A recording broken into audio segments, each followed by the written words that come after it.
G'day guys, my name's Simon. I'm a team member with EOSphere, who are a block producer on EOS mainnet, on Warbly, and now on TELOS.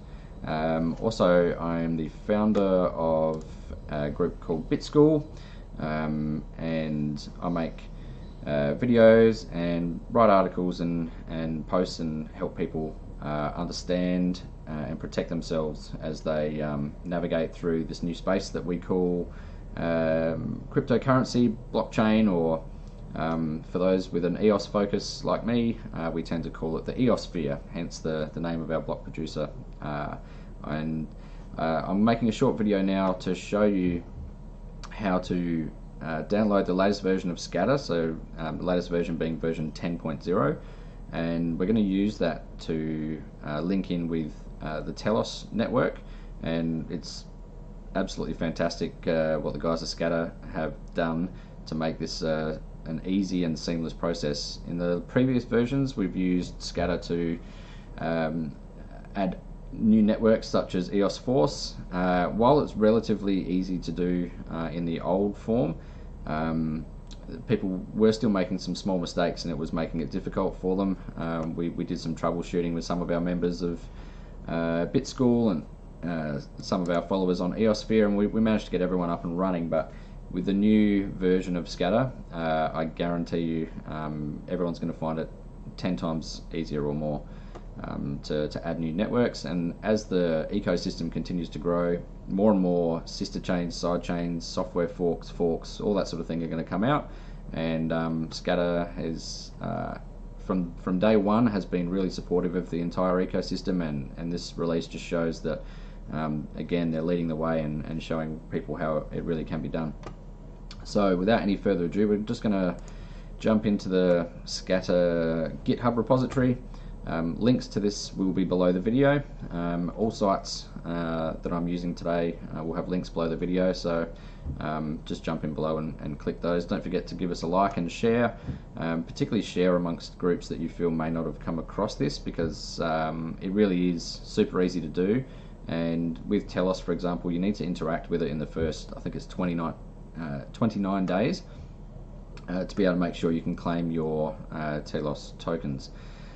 So Scatter GitHub is where we're at the moment. We're in the desktop section, and I've just downloaded the Windows Scatter 10.0.0, which I've already done, but this is where to do it. If you're on a Linux machine, here take this link. If you're on a Mac machine, take this one, or Windows, this is the one. But all three are on the same page that I'll link in below the video. So I'm going to open my Scatter and put my password in.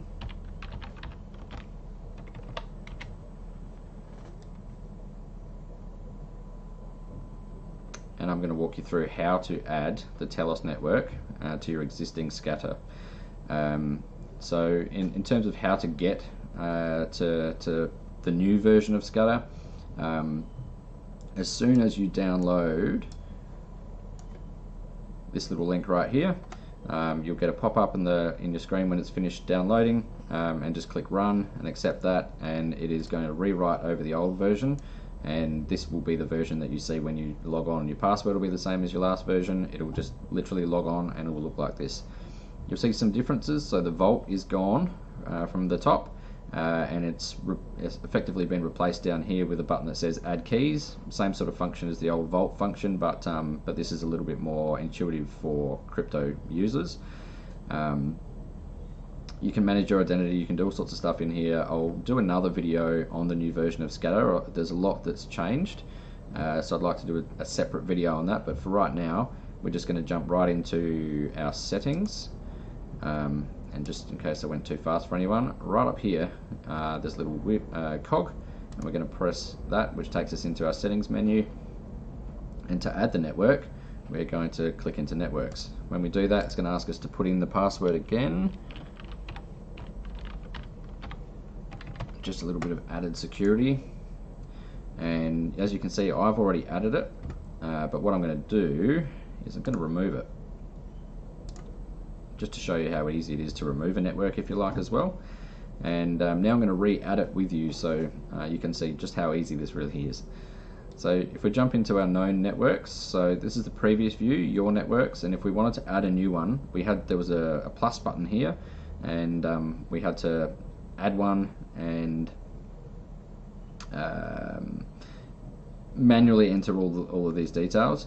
We don't need to do that anymore.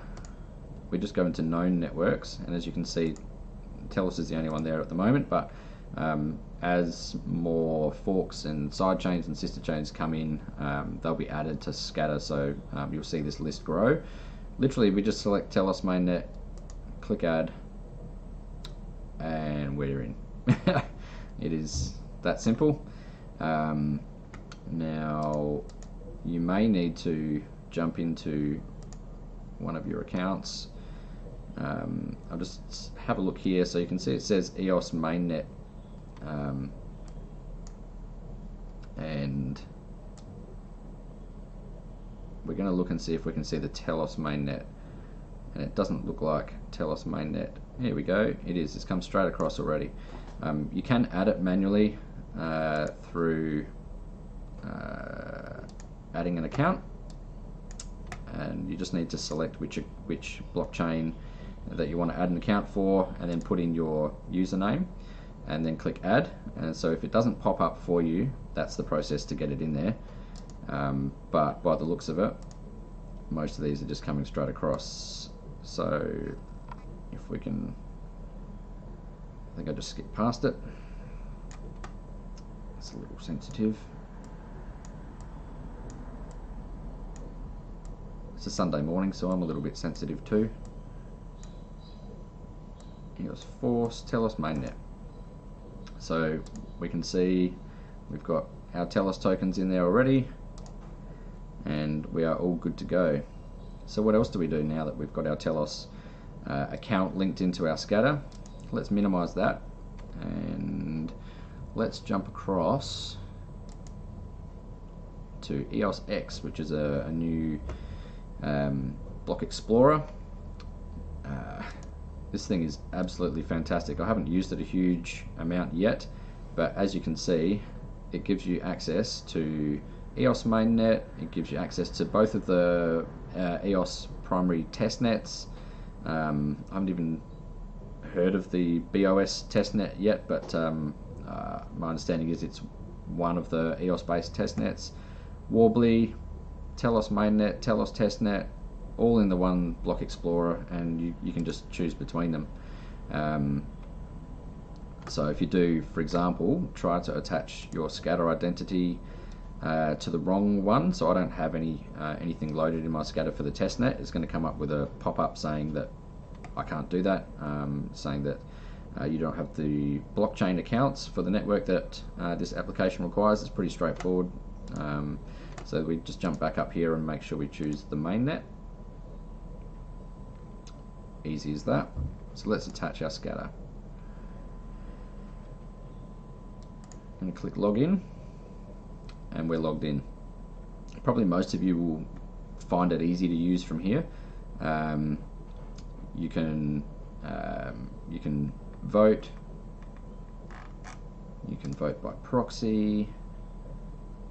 You can register a proxy, which I will be doing like we have for the mainnet as well. EOSphere will also be creating a proxy voting account as well, so I'll do another video once those are set up and show you how to vote via proxy. And of course, if you had a proxy and you wanted to unregister, you can unregister there. So for now, we are going to just jump in and do a quick uninformed test vote. So this is really just to show you how to do the voting function. We'll have another video coming up with talking about some of the block producers, where they've come from, what else they're involved in, what they bring to the TELOS network and the EOS ecosystem, or EOSphere as we like to call it, beyond that. But for now, we're just going to grab a bunch of BPs here and show you how to vote. You might notice some of these as being familiar names. Quite a lot of them have been familiar names or TELOS versions of familiar names that you find on the mainnet, and indeed there are lots of block producers that are involved on the EOS or Worbly or both mainnets, who are then going to be block producers or trying to be block producers on the TELOS mainnet. Now, I may be biased, but this is the most important one here to make sure you include. At the moment we're sitting at number 20. I'm sure we'll get a lot higher than that. But EOSphere, so EOSphere IO BP, and website eosphere.io, which will take you to here, is our block producer.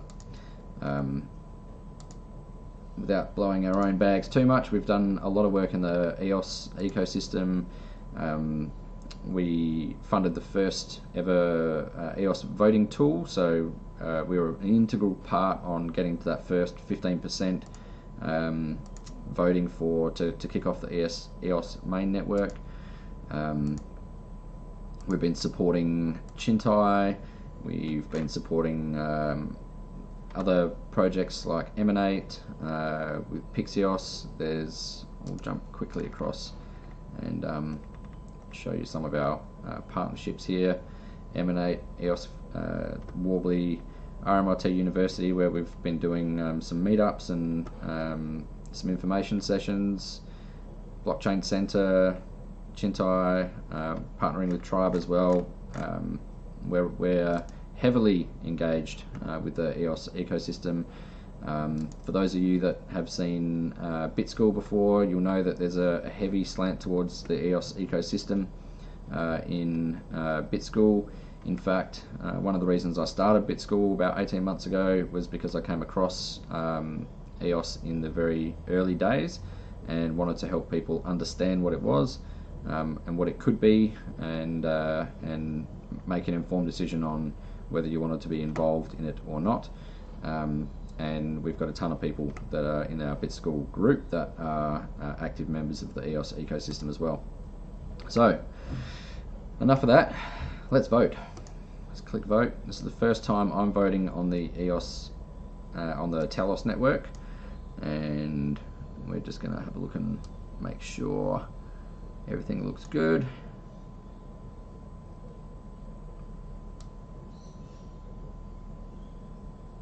Beautiful. And we are going to allow transaction complete. We can jump in and view the transaction if we like.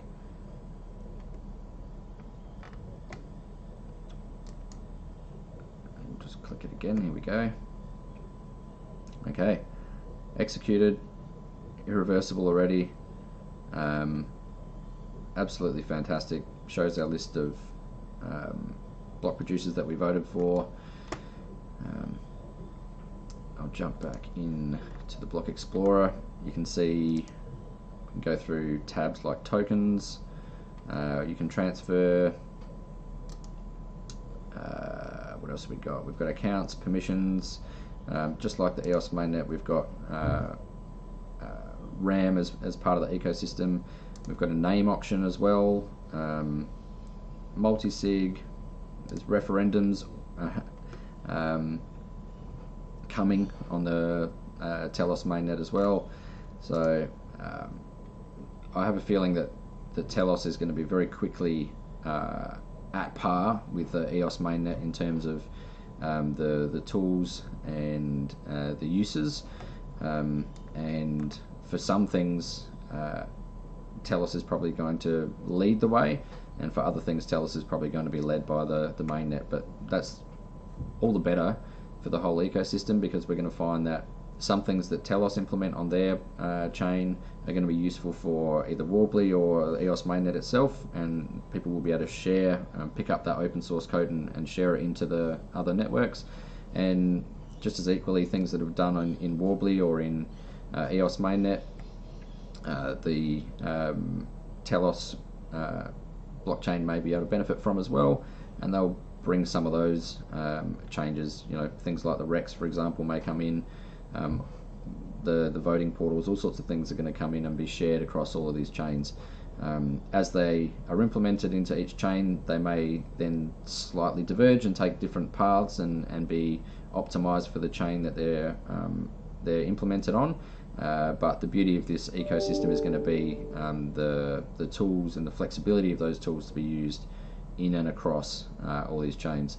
And we will start to see really strong inter-blockchain communication coming out in the months ahead, and it's just going to tie it all together and make a really strong ecosystem for all of the EOS implementations, both public and private.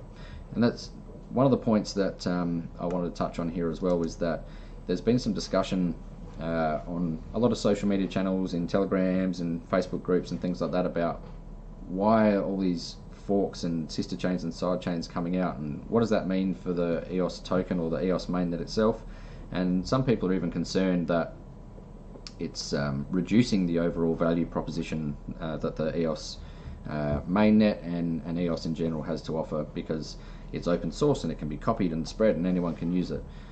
The reality of that is, for people who've been following us and BitSchool from the beginning of this project, should be aware that that's always been part of the plan for the EOS ecosystem. Scalability comes in many forms, and each chain will have its own roadmap to increase scalability within itself, but real scalability enabling real adoption for real people and real businesses requires far more scaling than any individual chain is going to be able to do alone. And that includes EOS mainnet.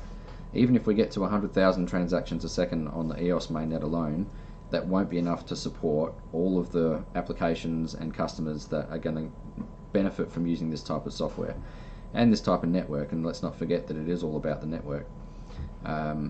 So having sister chains and side chains that can talk to each other, some of them will use their own native tokens. Many of them will end up using the EOS token as their main token, and there'll be public instances, there'll be private instances, there'll be hybrid chains that may sit in private but use block headers of the main net or one of the main nets inside their private chain to verify or to show that they haven't been changed, and therefore add that layer of security that you can really only get from a public chain into a private implementation of the EOS.io software. When you look at all of that combined, like a big hub in the middle being the mainnet, and all the spokes coming out being all of the sister and side chains, and then imagine another hub there, which is what we're seeing potentially with the TELOS and with Worbly and their own spokes coming off of that.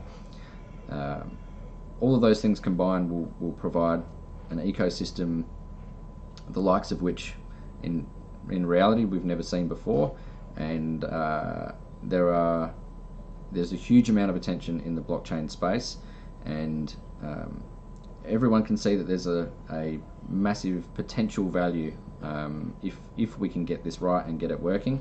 And from what I can see, the model that EOS.io and the EOS ecosystem, or EOSphere as we call it, is using at the moment is light years ahead of any of the other concepts that anyone else is trying to implement out there. And we're already seeing that with the uses that EOS is able to support above and beyond the use cases of any of the other blockchains or ecosystems out there. So long story short, don't look at these forks, side chains, sister chains, or public-private implementations of EOS as a threat to the EOS ecosystem. Look at them as a part of the ecosystem, and an integral part at that. To scale, we need them. In the beginning, they'll feel somewhat separated, and as we move through time, and as the mainnet evolves, allowing all of the other side chains to evolve together, we will see them start to come back together and form a cohesive group, and you're going to be amazed at what's possible when that comes out. So at the moment, things like scatter being able to operate amongst, and we've left it too long and it's timed out, but scatter being able to communicate with all these chains separately is already forming another sort of another hub, so that users don't have to feel like they're logging into a million different things to be able to use a disparate ecosystem. So scatter is just one example of how that's going to be.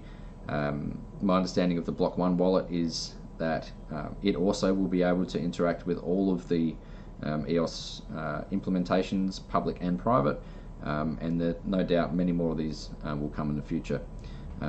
So I hope you found the video useful. As I said, there'll be links below.